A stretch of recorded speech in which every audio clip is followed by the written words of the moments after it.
In the book To Kill a Mockingbird, there are multiple Mockingbird characters, as the title implies.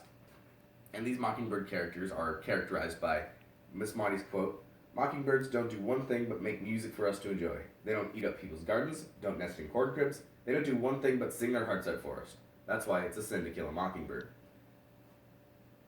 The first Mockingbird character we meet is Boo Radley, who at the beginning of chapter 4 starts putting small gifts in a knothole of a tree. And it's proven with some tinfoil was sticking in a knothole just above my eye level, winking at me in the afternoon sun. I stood on tiptoe, hastily looked around once more, reached in the hole, and withdrew 2 pieces of chewing gum minus their outer wrappers. So, and then Boo also continues to put things like stopwatches, soap carved figures, balls of twine, and even some lucky pennies.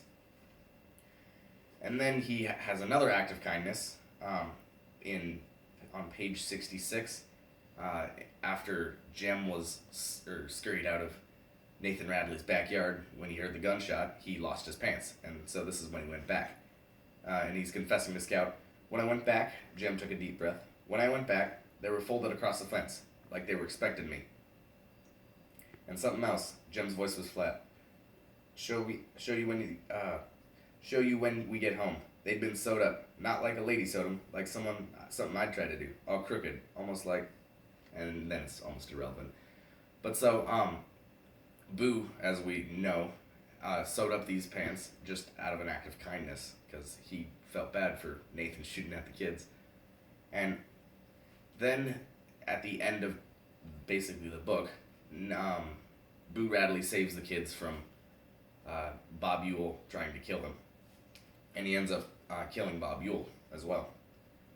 And so Atticus and Mr. Hectate are talking, and Mr. Hectate says, "To my way of thinking, Mr. Fidge, taking one of the men who's done you and this town a great service and dragging him in his shy ways into the limelight, to me, that's a sin, and it's a sin I'm not about to have on my head."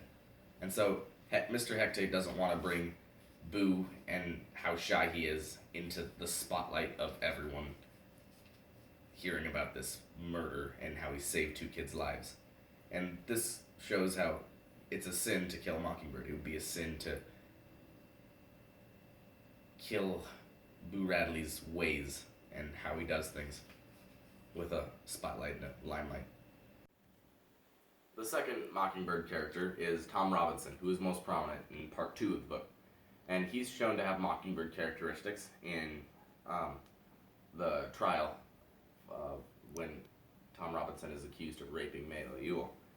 And so Atticus is questioning him, and Atticus says, "Were you paid for your services?" And Tom Robinson says, "No, sir, not after she offered me a nickel the first time. I was glad to do it. Mr. Ewell didn't seem to help her none, and neither did the chillin', and I knowed she didn't have no nickels to spare." So Tom Robinson was doing all these services and favors for free. And that just shows his kindness and his Mockingbird characteristic. And then, after Mayla tries to jump him and starts kissing him, Tom says, "I had to push her, but I didn't want to harm her, Mr. Fidge, and I say let me pass, but when I say it, Mr. Ewell yonder, and holler through the window." So he was trying to escape from Mayla when she was getting all over him, and he didn't want to hurt her. And that even in the worst situation, he was still kind to Mayla Ewell, even though she was white and he was black. And again, that's just how good of a person he is and how much of a mockingbird he is in this book. But as we know, the trial ended and he's killed, and it's a sin to kill a mockingbird, especially a mockingbird such as Tom Robinson. Our third Mockingbird character is Atticus Finch, and he's proven as a Mockingbird character first because in the scene, Scout asks, "You aren't really a Negro lover then, are you?" And Atticus responds with, "I certainly am. I do my best to love everybody."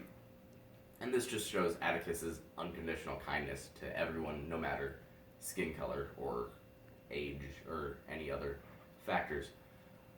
He shows this kindness when he's advocating for Tom Robinson, and everyone shuns him for that, including Mrs. DeBose.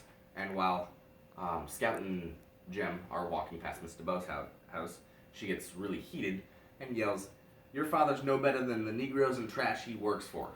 And so she just expresses her hatred, and it's the killing of the kind Atticus who respects everyone, and he's punished by most of the community. Even some kids at Scout's school are calling her father a Negro lover. And so he's just punished in many ways for doing what's morally right, making him a Mockingbird character.